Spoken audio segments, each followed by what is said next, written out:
Good morning. Happy Saturday to you. My name's Evan Smith. I'm the pastor at Second Presbyterian Church here in downtown Stanton, and I'm coming to you today with your daily video devotional. Today we're continuing our look through the book of 1 Corinthians, and we're still in the first chapter. Today we're looking at verses 26 through 29. Listen now to God's word. Consider your own call, brothers and sisters. Not many of you were wise by human standards. Not many were powerful. Not many were of noble birth. But God chose what is foolish in the world to shame the wise. God chose what is weak in the world to shame the strong. God chose what is low and despised in the world, things that are not, to reduce to nothing things that are, so that no one might boast in the presence of God.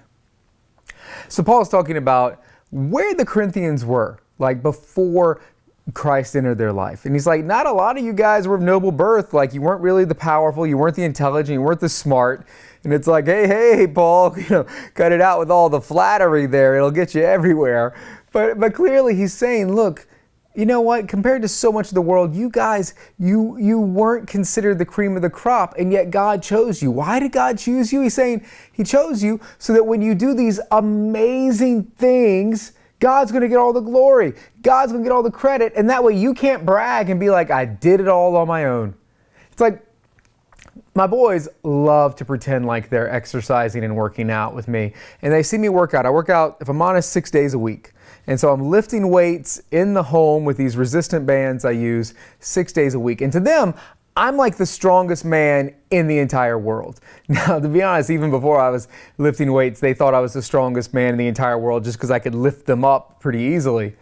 But to them, it's not as impressive if I can lift something really heavy as if, say, Maria, their mommy, lifted something really heavy. Like, what if Maria, little 5 foot tall, 100 and whatever pound, now I feel like I'm gonna get in trouble, but I know exactly what she weighs, and I don't think she'd mind me telling, whatever, we're continuing on. She's very in shape though. But little 100-pound Maria, 5 foot nothing, what if she could outlift me, right? Like, that would surprise everybody. That would be like, oh my goodness, I'm so embarrassed and whatever else.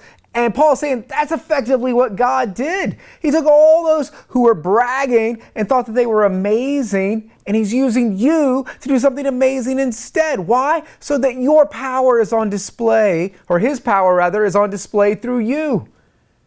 God still loves to do that.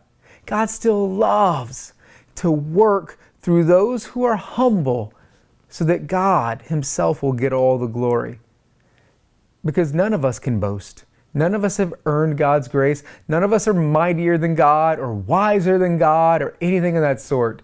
And so that still should be our place, the place where our hearts are, where we want to say, God, use us. God, move in us so that you get the glory. And if you feel like you're not good enough, then guess what? That might be the exact place you're supposed to be so that you're ready to be used by God for his glory and his kingdom, so that no one may boast. And that is your word for today. I hope you enjoyed this. If you did, please click the like button, maybe even share it on your own page. Thanks a lot. Have a great day, and goodbye.